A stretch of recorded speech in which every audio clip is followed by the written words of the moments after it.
Tudo bem, pessoal? Nós vamos falar de transição de carreira hoje. Sejam todos bem-vindos.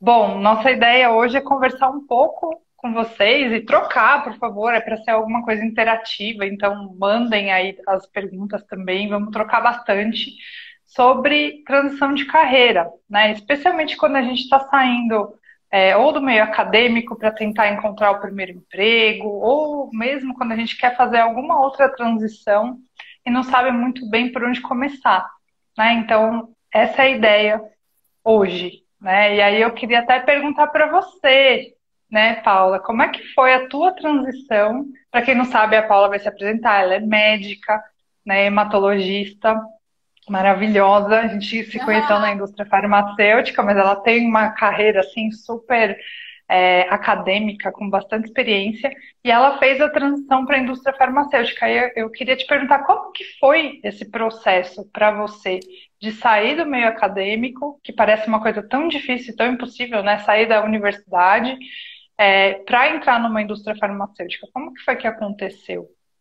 Então, Dani, na verdade eu já não queria mais. Para quem não sabe, eu tenho uma carreira acadêmica, foi um planejamento que eu fiz medicina e dentro desse planejamento o que eu gostaria de fazer era seguir a carreira acadêmica, então fui fazendo a pós-graduação e na realidade chegou um ponto que eu dava aula, eu trabalhava muito, atendia muitos pacientes e começou a não fazer mais sentido todo esse movimento na minha vida. Eu acho que é um momento que você decide que você não quer mais. E isso foi bem quando eu ganhei um grant de uma pesquisa, com um grupo de pesquisa. Foi na partir daquele momento, eu apliquei para uma pesquisa, enfim, com um grupo do exterior e eu ganhei aquele grant e realmente eu vi que aquilo não estava mais fazendo sentido de eu continuar naquele caminho. Então, eu comecei a procurar outras opções e quando eu realmente fui pensar ou ser uma gestora de saúde ou fazer algum curso, né, me capacitar para tal, quando eu vi um anúncio de MSL. E aí eu não sabia, não tinha a mínima ideia do que era. E eu apliquei, mandei meu currículo e o que aconteceu foi que eles me chamaram, eu fiz realmente as entrevistas e em 3 semanas eu estava contratada. Então, em três Nossa, foi muito semanas, rápido. muito rápido, porque eles estavam procurando médicos na minha área de especialidade, na oncohematologia, e eu era o perfil que eles queriam, na realidade, né? Eu estava terminando o doutorado, e aí em 3 semanas eu estava contratada, então eu tive que decidir o que eu ia fazer da minha vida naquele momento, né? Aí eu Nossa. pensei, nossa, eu vou, não vou, mas eu acho que eu acabei pesando os prós e os contras, e achei que realmente ir fazia mais sentido naquele momento para mim. Então eu fiz a transição, fui contratada e pedi demissão dos meus outros empregos. Nossa, e olha, tudo aconteceu tão rápido. E você sabia o que que era uma MSL? Você falou que não tinha ideia, né? Que é Eu o, não tinha. você puder até explicar, né, para que o pessoal que está aqui não sabe o que que é, né? Eu acho que é uma função na indústria farmacêutica, uma posição que vem crescendo muito. A gente acha que é uma coisa super nova, mas é uma posição que foi aberta, né? Foi criada em 1967, É, né? E é um caminho muito comum para os profissionais de saúde, né, entrarem na indústria farmacêutica. Então, o que que faz um MSL, assim, se você puder contar para a então, gente? na minha época, que já fazem bons anos, quando eu comecei a transição, a empresa onde eu trabalhei tinha 50% dos MSLs eram médicos, cada um na sua área terapêutica, tá? Hoje a coisa já mudou, essa profissão tem assim, ela é muito procurada, muito visada, né? E agora também a grande maioria dos MSL são profissionais da saúde, mas não médicos. O MSL, na realidade, ele é o time de campo da área médica, dentro da indústria farmacêutica, né? Como o time de vendas tem o representante de vendas que fica no campo, a área médica tem o MSL que trabalha no campo, exclusivamente disseminando informações técnico-científicas. E em contato Nada. com os Key Opinion Leaders, que são os líderes de opinião da área médica, né? Que são as pessoas que têm uma influência, que têm um reconhecimento e que têm um conhecimento muito grande, né? E dentro de uma determinada região, ou do país, ou internacionalmente, ou em um determinado local. Essa é a função principal, mas não é a única do MSL. O MSL tem muitas funções dentro da indústria farmacêutica, né? E todas relacionadas a informações técnico-científicas. Então, o MSL ele pode atuar na pesquisa clínica, ele pode atuar nas áreas internas, né? Treinamento de áreas internas, e ele é visto como um expert na área terapêutica que ele atua e com o produto também dessa área terapêutica da indústria farmacêutica com a qual ele trabalha. Então, ele é o expert, ele é o ponto de referência científica para as áreas internas e externas da companhia. Nossa, o MSL tem tomado, assim, acho que o trabalho do MSL tem trazido um impacto tão grande que agora a gente vê até em outras áreas que não só a área médica, né? A gente vê MSL na área de pagadores também, porque é um profissional da saúde que vai levar ciência, seja para um governo, né, dentro das secretarias de saúde, falar de ciência, falar de doença, seja dentro dos planos de saúde dos pagadores, né? Então, o escopo do MSL vem tomando, acho que, uma dimensão muito maior, né? E nós, como profissionais de saúde, acho que a gente tem que entender cada vez mais, né, dessas possibilidades para a nossa carreira. E assim, a ideia é falar de transição como um todo, né? Porque, olha só, se a gente pensar na tua formação, você é médica, hemato, né? Trabalhando com pacientes e no mundo tradicional, né? Se esperaria que você só atendesse pacientes, né? E olha, você encontrou um caminho que estava muito mais alinhado com aquilo que você estava buscando dentro da indústria. Então, para você fazer essa mudança para a MSL, o que mais te chamou a atenção na posição?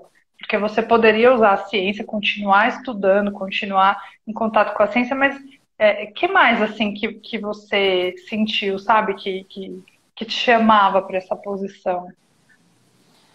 Na verdade, eu acho que foi menos doloroso a transição, porque tem um papel do MSL que é bastante científico. Então, para a gente que vem da área acadêmica, é muito confortável, né? Existe essa parte de ser confortável, então não fica uma coisa tão brusca, né? Para muitas pessoas, às vezes, se você faz uma transição para uma área muito diferente daquilo onde você está habituado, pode ser realmente um pouco traumático. No meu caso, eu gostei, porque tinha essa parte científica, tinha a parte de pesquisa, tem a parte que você interage, inclusive, com esses líderes de opinião para captar estudos, para dar suporte para estudos de iniciativa do investigador, que é o próprio pesquisador, o próprio líder de opinião. Então, você discute com eles assuntos relacionados à pesquisa, ou até temas, ideias. Mas o que eu gostei dentro de tudo isso é a área estratégica, né? Porque eu descobri que eu era uma pessoa voltada para o pensamento estratégico. É que eu realmente fiz essa transição, mas eu não tinha um pouco essa ideia de como seria realmente, porque eu não conhecia a posição totalmente. Para mim era uma coisa desconhecida, mas eu tive, talvez, entre aspas, a sorte de ter me acostumado, ter me adaptado e ter crescido muito rapidamente dentro da posição. E eu gostei muito da parte de estratégia, porque dentro da indústria farmacêutica eu comecei a ver uma área estratégica, onde você tem toda uma estratégia para plano médico, para plano de marketing, para plano de marca, né, que a gente chama, business plan, e assim eu descobri que eu era uma pessoa que tinha um pensamento estratégico muito forte, que era o que eu gostava. Que bacana. E o autoconhecimento faz toda a diferença, né? Na hora da transição, de uma forma geral, assim, né? Toda. Porque, por exemplo, essa posição, você está o tempo todo se expondo, né? Você tem que levar a ciência, falar, argumentar, viajar muito. Então, uma pessoa que é, por exemplo, muito introvertida, né? Não é que ela é tímida, quem é introvertido se energiza sozinho. Né? É uma pessoa que vai gastar muita energia numa posição como essa, por exemplo. né? Então, é muito importante a gente se conhecer e saber aquilo que é importante, para aí sim você se candidatar a uma determinada vaga e fazer aquela transição, né? E não Sim. simplesmente, né? Ah, porque paga bem, ah, porque tem bons benefícios, porque na hora do dia a dia ali, né, fica muito pesado você fazer uma coisa que você não gosta, ou simplesmente, como, né, a gente falou um pouco hoje, deixar que a transição leve a gente, não a gente determina a nossa transição, né? Fica achando, ah, não, me falaram que essa área é boa, ou meu chefe me falou para ir para tal lugar, e a gente não se apodera, né? Não se empodera e se apodera da nossa própria vida. Muitas vezes a gente pode ir para um caminho que a gente não gosta, né? Que não foi o seu caso, né? Foi muito bem sucedida essa transição. E você tinha noção, assim, de como era o dia a dia de um MSL? Não, eu não Não, tinha. né? Na realidade, logo que eu entrei, a minha gestora da época me ajudou, os meus colegas da mesma posição, do mesmo time, né? Na realidade, de MSLs de todas as áreas, eles me ajudaram muito. Porque eles já estavam há mais tempo, então eles foram me explicando algumas coisas sobre a posição. Eu sabia que tinha que viajar, porque isso já foi falado na entrevista. E realmente a pessoa tem que ter disponibilidade para viajar, porque a rotina do MSL, né, antes da pandemia, era aeroporto, né? A não ser que você seja escalado só para ficar, seu território seja só em São Paulo.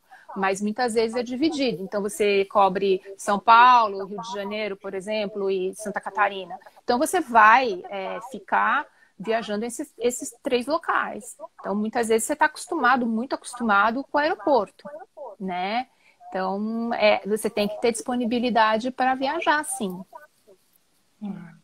E se você pudesse dar uma dica, assim, para alguém que está fazendo uma transição, né? Que hoje, com toda a informação, conhecimento, toda a experiência até que você tem, se você voltasse lá no passado para se dar um conselho, ou para dar um conselho para alguém que está fazendo a transição, o que que você recomendaria, assim? Que Eu dicas? acho que a gente tem que sempre investir no autoconhecimento e no conhecimento em geral, tá? Eu, dentro da minha carreira na indústria, eu fiz coaching, eu fiz muitos cursos de áreas para as quais eu queria me preparar, né? E eu acho que se eu talvez tivesse tido esse conselho ou ter tido esse insight de talvez ter feito uma mentoria, um coaching, curso, qualquer coisa que pudesse me levar a um conhecimento maior de mim mesma e do que eu gostaria de fazer, de entender as minhas preferências, os meus interesses, talvez isso fosse até mais rápido a minha decisão de fazer a transição, né? Porque muitas vezes a gente fica um pouco demorando, né? Você pensa em várias coisas, ai, mas e se não der certo, se eu tiver que voltar, o que as pessoas vão achar? Então, eu acho que é fundamental você investir em você, né? Nesse caso. Esse autoconhecimento e capacitação. Eu também, como coach, como alguém que trabalhou na indústria, assim como você, né, bastante tempo, para a transição eu já fiz várias também, né? E acho que é a dupla infalível, né? Se você se conhece e se planeja para fazer essa transição, né? Se conecta com essa nova área que você está querendo mudar, conversa com pessoas ou contrata um mentor ou um coach que é especialista naquela área, a chance de você ser bem-sucedida é muito maior. Né, sem dúvida nenhuma. E às vezes a gente, no começo da carreira, ou mesmo, né, um pouco mais pra frente, a gente fica muito com aquela crença de que é muito difícil, imagina, eu não vou ser vista pelos recrutadores, ou meu currículo não é bom o suficiente, e nem tenta se colocar no movimento, né? Então, eu acho que isso é uma dica importante também, né? Tentar realmente se conectar. Cada curso que você fizer, o LinkedIn tem tanto recurso até de mentoria. Eu sou mentora no LinkedIn, né? Que você pode pedir conselhos e gratuitamente. Para realmente cada vez mais você entendendo e conhecendo gente dessas áreas, porque muitas vezes você está invisível para os recrutadores, não porque você não é capacitado, simplesmente porque você está escondidinho ali, com medo, achando que você não é bom, né? E aí eu sempre brinco muito, né? Dando um exemplo totalmente fora, mas se você gosta de uma determinada área, né, supondo que você é garçom, né, e seu sonho é trabalhar no caixa, você não vai esperar o seu chefe falar, ah, não, vamos fazer um plano de desenvolvimento para você trabalhar no caixa. Sobrou uns minutinhos ali no dia, vai lá, conversa com a pessoa que trabalha no caixa, pede para ela te ensinar, até que daqui a pouco você já está naquela função, né? A pessoa que trabalha no caixa um dia não vai, vão falar, nossa, ela sabe ajudar. Então eu vejo assim esse movimento até para quem está dentro da indústria mesmo também, né? Ah, eu quero mudar para a área de acesso, eu quero mudar para sei lá que área. Então se conecta, se envolva com pessoas e projetos relacionados com aquela área que você quer fazer a transição, que você realmente vai ficando mais visível, né? A gente comunica para as pessoas aquilo que a gente quer e não espera ser escolhido, é um processo mais ativo, né? Sim. E eu acho que você fez muito isso, e de uma forma, né, brilhante, porque você fez isso há muito tempo atrás, né? E você tinha contato com Headhunters RH? Não, né? Você Não, fez nunca, isso por porque quando você você mesmo. está no meio acadêmico, você não procura, né, Headhunter, você acha que você vai ficar naquele meio por muito tempo. Eu fiquei por muitos anos. Fui fazer mestrado, fazer doutorado, tinha já gatilhado uns planos para frente, né? Mas no meio acadêmico, e eu atendia paciente, enfim, eu dava aula, né? Enfim, orientava residente. Então, assim, é muita coisa, mas você não pensa. Mas o que você falou, eu acho que é fundamental. Não adianta você ficar sentado esperando que as coisas venham até você. Você tem que ter o autoconhecimento e o conhecimento necessário para descobrir se você quer realmente fazer um movimento. E se você decidir que você tem que fazer um movimento, você tem que se movimentar. Você tem que começar a agir. Isso é fundamental, né? O networking é importantíssimo, né? Você se conectar com pessoas que sejam da mesma área, com pessoas que possam ser seus mentores, com pessoas que possam te contar um pouco mais das posições, né, que você almeja, mas é necessário sempre a ação, né? Tem que ter ação. Muito, muito, muito. Superar o medo, né? De, eu não sou bom, ou, eu não, de repente não sirvo para isso. Acho que passando essa primeira barreira, muita coisa acontece, né? A mágica acontece. Sim. Porque nesse movimento de você se colocar disponível e começar a se envolver na área que você realmente quer, tudo, né, flui. Pode demorar um pouquinho? Pode, mas aí vem muito também a questão do planejamento, que é uma coisa que nós brasileiros não somos muito acostumados também, né? Eu vou falar, Não. por exemplo, do meu planejamento para abrir a minha empresa, né? Eu trabalhei em várias áreas, fiz várias transições, então se você quer mudar para uma área que você de repente não sabe se vai dar certo, você vai ficar um tempo financeiramente descoberto, se planeje com antecedência, né? Faça sua reserva financeira, Sim. faça seu dinheiro trabalhar para você, porque aí você tem muito Sim. mais segurança para se jogar e se aventurar nas áreas que realmente te interessam. Né? Eu acho que isso também é para a vida, né? Cuidar do nosso dinheiro, né? Isso possibilita que a gente faça transições de uma forma muito mais leve, Isso né? Sem te dá medo. liberdade, né? A liberdade financeira, ela não é só você ser rico ou milionário. A liberdade financeira é você se programar para você poder ficar sem trabalhar se acontecer alguma coisa, né? Ou se você decidir fazer uma transição, ou essa transição vai demorar um pouco mais, você já sabe, né? Enfim, se acontecer alguma coisa durante a sua transição. Então, isso que você falou é essencial a gente se planejar, né? Ter uma reserva, que a gente chama de reserva de emergência, enfim, e você ter essa liberdade de poder escolher o que você vai fazer durante esse período que você não estiver no mercado, né? E outra coisa que eu acho que é fundamental, né? A Karina comentou, muito boa essas dicas, eu fiz essa transição também. E conta pra gente depois como é que foi aqui pelo chat, se você se sentir à vontade, né? Como é que você fez essa transição. Acho que é bem, bem bacana a gente trocar aqui, né? E acho que é um ponto também muito importante, a gente sempre fazer uma reserva também para investir na gente. Sabe aquele curso de capacitação? O inglês, gente, precisa, não tem mais essa.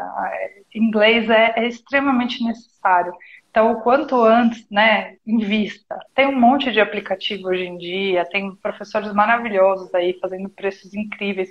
Então, a gente precisa também investir na gente, separar de um valorzinho, né, curso, idioma, MBA, não importa, né? Mas cuidar da nossa capacitação e não pensando assim, eu estou pensando isso para garantir o meu emprego, né? É pensar que isso é para você, não é para a empresa, Sim, né?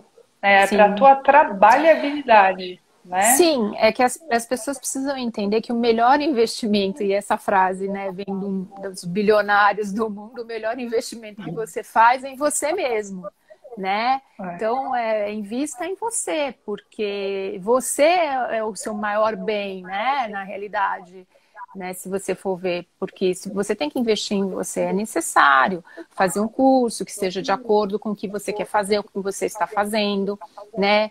Investir em idiomas, né, inglês, espanhol, enfim, o que você acha que pode te ajudar no que você está querendo fazer, né? Sempre investir na gente mesmo vai ser o melhor investimento, né? Em com conhecimento, certeza. em relação a conhecimento. Você investir em conhecimento nunca é um dinheiro jogado fora. Seja em hard ou soft skills, né? Hard Sim, skill é o sim, conhecimento sim, técnico, né? E o soft skill são as habilidades, os comportamentos, né? Ou mesmo você se conhecer através de um processo de coaching ou mentoria.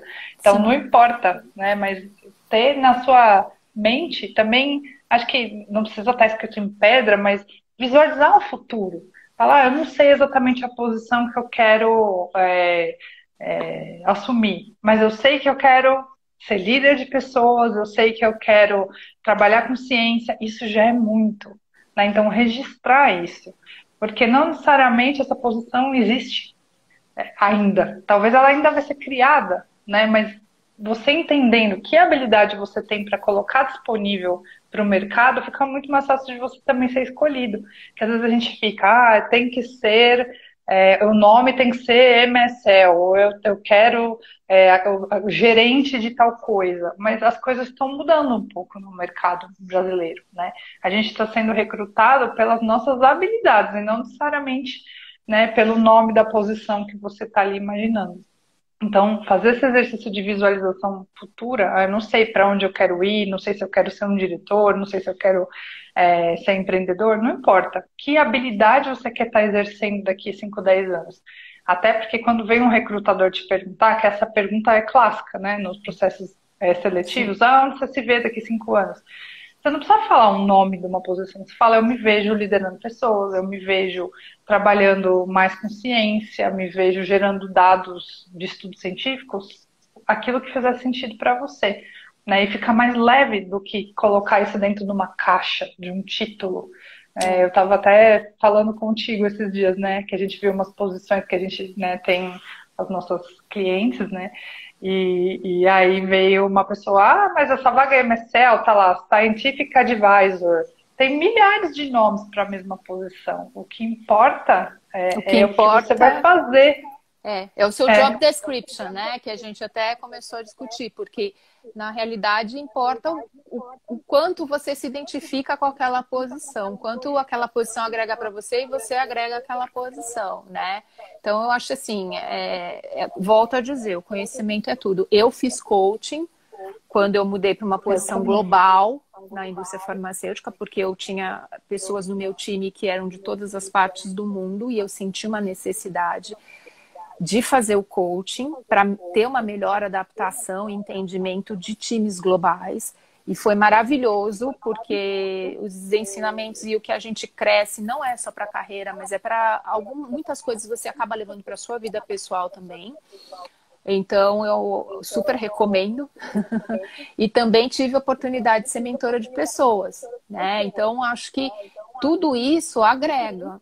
E eu sempre fui uma pessoa que investi muito em curso. Quem me conhece sabe disso. Eu estou sempre ou um livro novo, alguma coisa nova, ou um curso novo. Né? Eu sempre tô fazendo isso porque eu acho que é importante, é fundamental você agregar o conhecimento, né? Você ter mais conhecimento, você conhecer mais, e quanto mais você conhece, mais você também adquire o autoconhecimento, né? Muitas vezes. E essa visão estratégica, né, que você tem, acho que se constrói também muito por isso, não só pelo que você vive, mas também pelo que você estuda, né? Sim. E todos os estudos de criatividade, assim, os mais recentes aí de neurociência, mostram pra gente que o fato de você às vezes se conectar com assuntos diferentes, que não só ler, por exemplo, sobre a área médica, que eu sei muito bem que você lê sobre economia, lê sobre investimentos, lê sobre assuntos diversos que às vezes você nem conhece, isso estimula o nosso cérebro a ser mais criativo e mais estratégico. E é exatamente isso. Assim, se a gente for imaginar no futuro próximo, qualquer segmento, não só o farmacêutico, né? O que que esse profissional do futuro precisa ter para conseguir fazer transições e ser visto? Ser criativo, resolver problemas, né? Mas com essa visão estratégica, né? E saber lidar com pessoas, ter inteligência emocional. São as únicas coisas, né, que a gente pode fazer que um robô não faz, por exemplo. Né? É. Porque no futuro a gente sabe o que. Então, assim, se tem alguma coisa para investir, é no nosso cérebro, sem Sim, dúvida nenhuma, e na nossa sim. relação humana. Né? Como você falou, teu time foi fundamental quando você entrou, né, como MSL, para te apoiar, né, nessa jornada. Como é que foi, assim, a tua relação com eles? Você Ai, foi tinha um. ótima. A gente se conversa até hoje com alguns, a gente Que manteve, massa. entendeu? Seguiram caminhos diferentes, muitos, né? Mas, assim, foi excelente, porque era um clima, como era tudo muito no começo, e, assim, era um time de MSL que alguns já estavam há algum tempo, mas era tudo muito novo, né? Inclusive para a área médica, como ia se estabelecer, né? Qual a função, enfim, tal.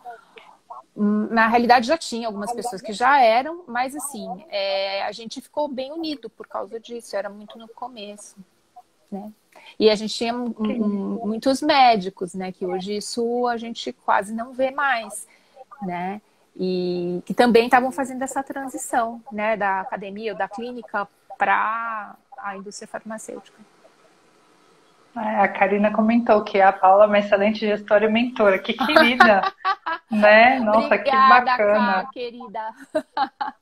que bacana. E eu acho que esse senso de time também faz toda a diferença, né? De não Faz. competir, ambientes colaborativos. Isso também, assim, sem dúvida, é o futuro que já está acontecendo agora. Acabou essa história de competição. Né? Até É, porque tem até empresas que não tem nem mais diferença de posições de Eu cargo, todo acho que mundo, o né? grande problema aí é você ter a inteligência colaborativa, a tal da inteligência colaborativa que precisa ter, né? Eu acho que não só a inteligência emocional e não tanto mais a inteligência emocional. Quando você é MSL, você está no campo. Então é uma posição que às vezes fica difícil você sentir que você tem um time, porque você não tem uma função interna muitas vezes. Muitas vezes você está no campo, você está viajando, você está em outras cidades. Você não tem, por exemplo, uma baia dentro da indústria, dentro do escritório, uma baia que seja sua. Não, porque é uma função externa, não é uma função interna, né? E às vezes esse sentido de time, ele fica um pouco perdido porque a função de MSL pode ser um pouco solitária também, às vezes, né? Porque você está discutindo uma pesquisa em algum lugar, ou você está fazendo interações científicas com MSL em outra cidade. Então é muito você, né? Você não está com outras pessoas do seu time junto, como é dentro do escritório, dentro da área interna, né? Que você tem os gerentes, que são um time, que está todo mundo lá todo dia junto. Não, quando você é MSL, isso é um pouco diferente. Então, às vezes, você se sente um pouco solitário. E fica difícil um pouco esse conceito de você ter um time que, na verdade, não está junto todo dia, mas é um time.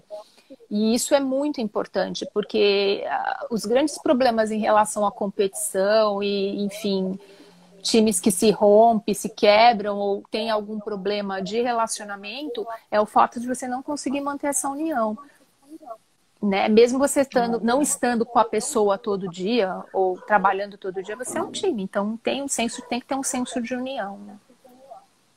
Né? Acho que agora a gente tá todo mundo passando um pouco por isso, né? Com esse momento que a gente está vivendo, né? De todo mundo trabalhando de casa. Então perde um pouco dessa conexão diária aí, mas é importante regar, né, essa sementinha aí da rede de relacionamento, da troca, né, boas práticas, o que né, meu colega está fazendo, que eu posso fazer também. Isso eu acho que é fundamental, porque é essa própria rede que, inclusive, vai ajudar na sua transição, né? Isso é Sim, fato. A gente fala, né, quem tem amigo tem tudo, e é verdade. Né? Então, hoje, por exemplo, a gente sabe a Roche demitiu mais de 62 pessoas, né, pela reestruturação. Muitas pessoas já, né, nos ligaram, olha, eu estou disponível para o mercado, sabe de alguma vaga? E um vai ajudando o outro. Por quê? A gente já trabalhou junto no passado, a gente esteve no mesmo time, assim, ó, um ajudando o outro. E no momento, não importa que as carreiras se separaram, assim como a gente, né? Trabalhamos muitos anos atrás e é agora a gente abriu verdade. uma empresa junto. É Porque verdade. né, a gente sabe como é que é estar do lado daquela pessoa, a gente já trabalhou com ela. E aí você vai fazer tudo para ajudá-la, né? Você sabe de uma posição, você vai indicá-la internamente. E eu acho que as pessoas são fundamentais na nossa vida. A nossa rede é algo precioso. Você precisa separar um tempinho também para cuidar disso, né? Mas não de uma forma artificial, uma forma Sim, sincera, de troca, né? De se importar, sim, de aprendizado coletivo mesmo, de trocar. Né? sim. Eu acho que isso é crucial para qualquer transição. É. É muito importante, né? Eu acho que essa rede de pessoas que você forma, enfim, é super importante. A gente sempre está ajudando uns aos outros, né? Na É, verdade, todo mundo se conhece dentro desse mercado, né? Então, e por isso que às vezes eu dou até preferência para os cursos que eu vou fazer, aqueles que são ao vivo de verdade. Assim, eu faço muita coisa também que é assíncrona, né? Que a gente fala que está sim, gravado e tal. Mas eu gosto dessa coisa, né? De a gente estar junto, porque você vai num curso, a pessoa tá lá, você começa a trocar, conhece, você chama ela no LinkedIn, adiciona, virou uma parceira. Né? Recentemente eu fiz um projeto assim com a Susan, né? Que a gente fez o curso de Action Learning juntas.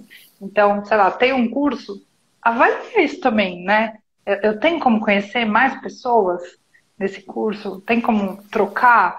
Puxa, que bacana, vou adicionar essa pessoa e vou trocar com ela e construa a sua rede. A gente às vezes fica muito passivo nessa coisa das relações humanas, né? E é isso que faz toda a diferença na nossa carreira. São as conexões. sim, sem dúvida. E quando você tem, assim, um curso ao vivo, como você falou, eu acho que é importante você consegue interagir com as pessoas, né? E você consegue fazer perguntas com, enfim, com os professores. Eu acho super importante também. A Karina comentou, unir trabalho com o lado amigo transforma um ambiente corporativo em algo mais leve, sem dúvida. Ah, sem dúvida. Né? Sem dúvida. Né? E os resultados melhoram. Pessoas mais felizes no trabalho são mais produtivas Sim, também, né? E tudo sim, vem dessa relação de confiança. Com certeza a sim. indústria farmacêutica é uma das mais focadas em resultado. Todo mundo aqui acho que concorda com isso. Mas você pode ser focado em resultado e ter um ambiente leve, né? Você pode ter métricas desafiadoras e ainda assim ter um ambiente colaborativo. Isso só depende da gente. Isso também depende do quanto você gosta, né, do seu time, do ambiente, das pessoas com as quais você trabalha. Quando você gosta muito e você se dá muito bem, existe um conceito de parceria, de união, mesmo que o trabalho em alguns momentos seja muito pesado, né, a entrega tenha que ser rápida, porque a gente sabe, quem trabalha em indústria sabe, né? Então, quem já trabalhou sabe, não tem uma regra que vai ser assim sempre. Às vezes acontece alguma coisa e você tem uma entrega para o dia seguinte. Isso acontece? Acontece. Mas se você tem um time que é parceiro, você tem um ambiente que é bom, você gosta daquilo que você faz, você está bem dentro daquele ambiente, né? Fica fácil. Não é uma carga Verdade. pesada, é um trabalho, né? Ele só vira carga, só vira desespero, só vira, enfim, uma coisa muito pesada para você quando alguma coisa lá dentro não está funcionando bem. É muito verdade. Vocês têm alguma dúvida, gente? Que vão colocando no chat que a gente vai interagindo. A gente está falando de muitas coisas dentro da transição e estamos aqui super à disposição, caso tenha alguma pergunta também, tá? Por favor, fiquem à vontade. E me veio muito também, acho que na cabeça aqui, da gente falar um pouco sobre processos seletivos, né? Que a Uhum. gente tem acompanhado de perto aí diversas pessoas, né, concorrendo a processos, seja de MSL, seja em qualquer outra área da indústria. E esses processos têm se reinventado, né? A gente até fez um post sobre isso, né? São situações em que a pessoa passa por um teste que ela tem que ali fazer um role play, que a gente chama, né? Viver uma situação real, apresentar alguma coisa. Só que acho que eu, como mentor e coach de pessoas, o que eu vejo assim como um ponto de calcanhar de Aquiles é o storytelling, né? Na hora da pessoa contar a história dela. Ela passa por todas as etapas, mas na hora que o entrevistador pergunta, ou a pessoa da área pergunta, me conta um pouco de você, porque as entrevistas têm sido assim, bem abertas, né?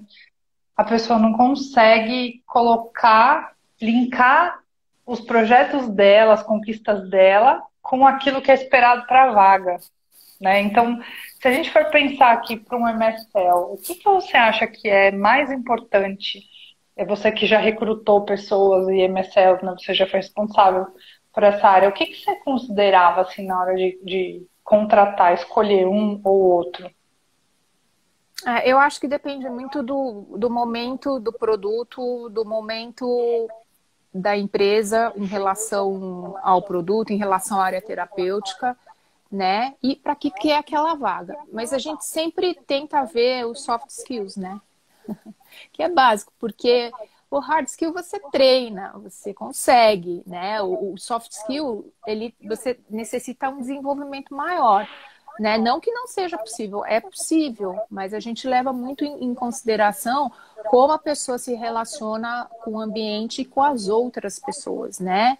Porque isso dentro da indústria é muito importante, dentro da corporação em geral é muito importante, porque você tem contato com muitas pessoas. O MSL, ele serve de um ponto de referência científica para várias pessoas dentro de várias áreas diferentes. Então, você vai ter contato com várias áreas. E você vai ter que saber como se relacionar com elas, né? Então, eu acho que isso é fundamental também.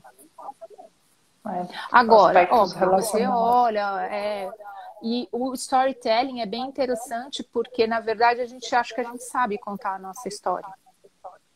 Então, a gente acha que ela vai perguntar e a gente vai falar absolutamente tudo. Mas não, porque existem muitas coisas quando você olha o job description e olha o que você fez na sua carreira, que o que você fez na sua carreira pode ajudar ali dentro.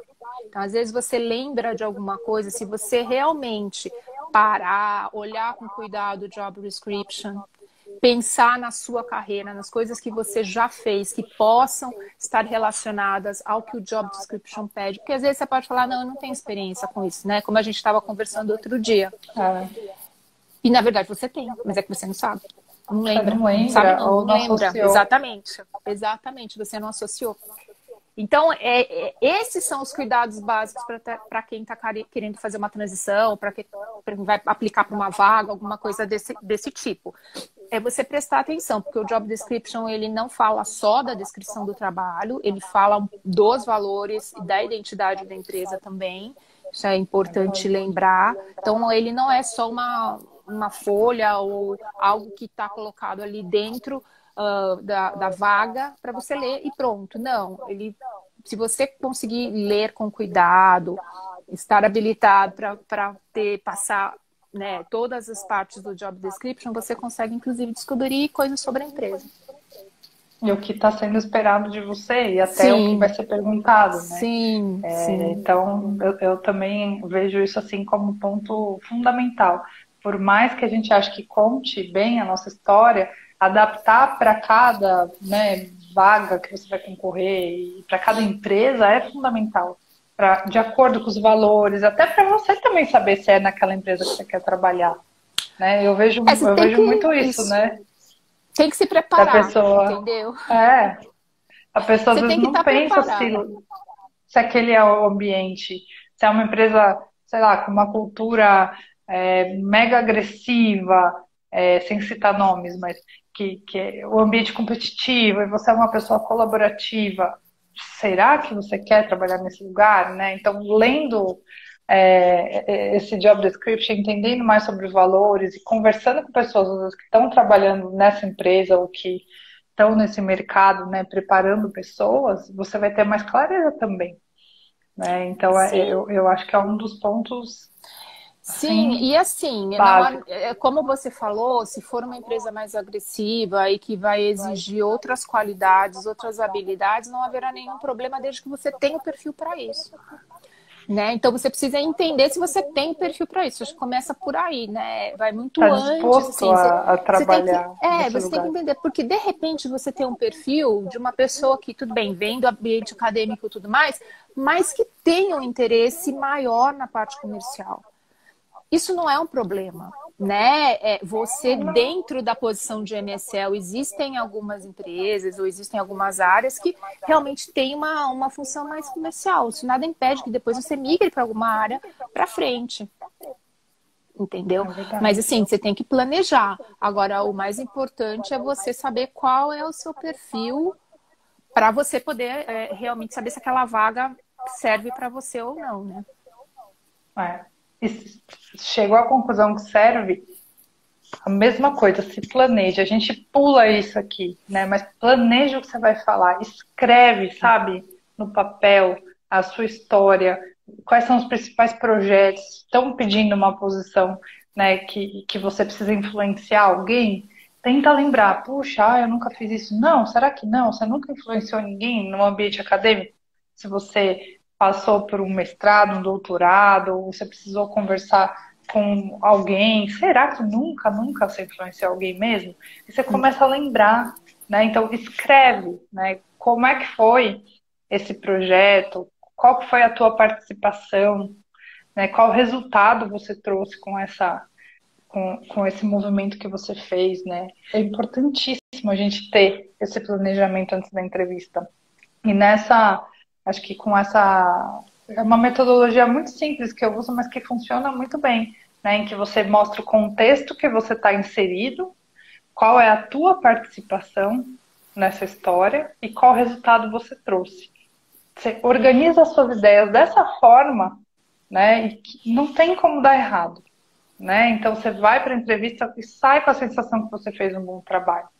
Né? Se Sim. você vai ser escolhido ou não, não está totalmente no seu controle, porque tem um perfil ali do outro lado, né? Tem uma pessoa que também tem um perfil em mãos que ela está ali buscando um profissional determinado, que de repente para aquela posição o teu perfil não é o melhor, mas não quer dizer que você não é bom para ser MSL ou qualquer outra função que você estiver concorrendo, né? Acho que isso é muito importante ter clareza também. Sim, Você sem ia falar dúvida. alguma coisa? Estou falando Não, muito. eu tô aqui, não, eu tô aqui pensando justamente nisso, né, da importância das pessoas lembrarem de planejar a sua carreira, né? E se você, por acaso, alguém estiver numa posição onde não é mais aquilo que quer, enfim, ou que quer fazer uma transição e tudo mais, que é possível fazer. Mas essa É transição ela tem que ser muito. planejada também, entendeu? Exato. Eu sou a prova viva. Eu sou farmacêutica e bioquímica. Eu trabalhava no chão de fábrica de uma indústria É. farmacêutica, produzindo remédio. Aí eu fui estudar, me fiz MBA e apareceu uma posição dentro da empresa, essas posições internas, que a indústria tem muito isso, né? Que era uma posição para gerente de produto. E eu falei, nossa, nem sei o que faz gerente de produto. Me candidatei, porque eu estava tendo aula de marketing, eu achei legal. Me escolheram. Como vai dizer que não é possível? Eu concorri com pessoas que tinham muito mais experiência do que eu. E assim, é porque a gente, né, se conecta com aquela posição, você faz todo esse trabalho, é possível, não, é só uma questão de se organizar, né? E eu não conhecia, ninguém me indicou, não teve ninguém que me favoreceu, nada. Foi um processo bem justo, bem transparente, como a maioria dos processos são na indústria, né? É. E depois mudei de novo, assim como você. Então, porque a gente vai planejando aquilo que a gente quer. Então, a gente vê muito, por exemplo, uma pessoa que quer ser diretora médica, né? A pessoa talvez tenha que passar por algumas áreas. Ela tenha que ter experiência né, na área de affairs, tem que talvez ter um conhecimento de pesquisa clínica, você vai organizando o que que um diretor precisa ter e você vai desenhando a sua carreira para passar por essas áreas, né? Sim, com certeza. Com certeza. E muitas vezes o fato de você ter sido escolhida junto quando outras pessoas mais capacitadas, vamos supor, estivessem concorrendo, não significa que você tinha mais aderência à vaga. Né? E nem sempre a pessoa que já está dentro da empresa, enfim, tem essa aderência. Né? E às vezes as pessoas estão procurando pessoas novas, não as pessoas que estão dentro da empresa. Eles querem trazer pessoas que tenham novas ideias, que sejam novas, que tenham aderência com a vaga e que possam criar alguma coisa diferente, né? Exato. A Karina comentou aqui, às vezes você entra numa vaga e aprende que tem outras que te... Peraí que subiu. Eu sou meio cegueta. Às vezes você entra numa vaga e aprende que tem outras que te interessam mais. Até porque na faculdade a gente não tem ideia da quantidade de possibilidades que a indústria tem. É muito isso. E esse aqui é uma das nossas missões na Sinapse Pharma, de trazer todas essas Sim, possibilidades, porque às vezes até quem está na indústria não sabe, né? A gente conversou recentemente exatamente. com uma pessoa, né, de informações médicas, que ela trabalha ajudando as pessoas, tanto da área médica quanto de campo, levantando estudos científicos, né, e chama informações médicas. E ela não conhecia a área de programa de pacientes, de PSP. E ela trabalha na indústria e tem um super perfil para essa área. Então, eu acho que é muito importante a gente ter essa curiosidade e estar sempre atento para o que está acontecendo. Né? Conversar com pessoas que estão fazendo coisas diferentes. Porque eu lembro da área de acesso, por exemplo. Quando eu comecei a trabalhar nessa área, tinham poucas pessoas com bastante experiência, né? Eu tive a sorte de trabalhar com as melhores pessoas que me ensinaram tudo, mas não tinha como alguém falar, eu quero alguém com 6 anos de experiência em acesso. Não existia, a área é nova. Então, Uhum. como é que você recruta? Não é pelo tempo de experiência, é pelas habilidades, que é o que a Paula falou. Precisa de alguém que tenha visão estratégica, que gosta de se relacionar, que gosta de estudar. Essa pessoa tem, então eu vou treiná-la. Porque não existe essa pessoa. Não existe ainda essa posição. E a indústria está fazendo isso o tempo todo. Então tem muita oportunidade, né? Sim, não falta oportunidade. Eu acho que falta mais, o que falta mais são assim, na realidade, as pessoas entenderem, né, que é possível, né, e ter a coragem de fazer a transição, né, enfrentar os medos, enfrentar o receio, né, medo de fracassar, ou medo de desapontar alguém, ou qualquer medo que esteja relacionado. E e ter a ação, né, que é o principal. Você tem que agir, né, para que a coisa aconteça. Aí pedir ajuda, né? Manda uma Sim. mensagem. Não, você já tem, né? Tá lá no LinkedIn. Eu vi hoje uma pessoa fazer isso. Alguém escreveu: aqui na nossa empresa contratamos pessoas apaixonadas. Aí um cara escreveu embaixo: eu queria muito ter a chance de mostrar para você a paixão que eu tenho pela ciência. O outro respondeu: então vamos conversar. Ele teve a Então, coragem de ir lá e escrever. O não ele já então, tem, não é? sim. Sim, mas eu já recebi no LinkedIn mesmo mensagem de pessoas falando: ah, você pode olhar meu currículo, ou pessoas perguntando, entendeu? E isso acontece mesmo, e é bom que as pessoas tenham essa iniciativa de perguntar, de querer saber, é super importante, né? E as pessoas, sim, você pode ter um não, mas é muito difícil às vezes, porque as pessoas estão dispostas, né? Quem está no meio sabe que tem que ajudar uns aos outros, porque é assim que funciona, né? É assim que todo mundo cresce. Então, eu, pelo menos, quando chega para mim alguma mensagem, eu já prontamente respondo e tento ajudar. Eu também. Eu acredito muito nisso. E foi assim também que eu fui muito ajudada. Então, eu acho que é uma forma de devolver tudo que fizeram por mim também. É um círculo do bem que eu falo, ele não tem fim. É, Né? Não necessariamente ele vai voltar para a pessoa, né, que você fez o bem para alguém, não necessariamente essa pessoa vai devolver para você, mas ela vai uhum, devolver para alguém e o círculo vai continuar girando. Então, sim, acho que é para isso que a gente está aqui, né? Para um trocar com o outro e um aprender com o outro. E o nosso objetivo aqui nas lives é esse, né? Que vocês se sim, sintam bem para fazer perguntas, acionar a gente pelas redes sociais e o que a gente puder fazer para ajudá-los, esclarecendo, conectando pessoas, né? Ou mesmo sendo os nossos alunos, da forma que vocês sentirem, a gente está aqui super à disposição. Eu perdi um pouco a noção do tempo. Você tem horas aí? Nossa, já está Já tá quase uma hora, quase quarenta dando e uma nove, hora. 50. É tão gostoso falar disso, né? É ótimo. É muito bom. Pessoal, vocês têm alguma dúvida, algum ponto que a gente não abordou sobre transição, sobre os medos? Por favor, podem escrever aí. Mas acho que a gente cobriu os principais pontos, né, que a gente Acho que sim. pensou em falar hoje. E a gente queria convidar vocês para também dar uma olhadinha no nosso site, né, seguir a gente nas redes sociais, no Facebook, no LinkedIn, aqui no Instagram. Sempre vai ter novidade e a gente está sempre planejando aí coisas bacanas para poder entregar o melhor para vocês. Se tiver alguma Sim. outra área que vocês têm interesse também que não é MSL, né? Avisem que a gente faz uma live específica sobre essa área. Ai, com certeza. E tem algum outro ponto? Acho que a gente já pode ir encerrando, né? Sim, Que a gente acho que podemos. cobriu tudo. E muito obrigada por quem ficou aqui com a gente. Bastante gente querida. Eu fui, não consegui, né, responder todo mundo aqui que eu fui lendo meio cegueta, mas agradeço Cecília, minha amiga querida, mandou mensagem, né, amigos da faculdade aqui, todo mundo presente. Super obrigada por estarem com a gente hoje. E sigam aí a gente, vamos trocando, né? E contem Ah, é. conosco. Sim, segue a gente vai sempre trazer coisas diferentes, discussões, né, que interessam sobre carreira, cursos, enfim, É isso aí. né? Tá bom? Muito Muito bom, obrigada gente. para todo mundo. Obrigada, boa noite para todo Obrigada, mundo. Karina. Um beijo. Beijo, Beijo. Karina. Beijo, gente. Tchau, tchau. Boa noite. Tchau, boa noite. Tchau. Agora tem que descobrir como sai.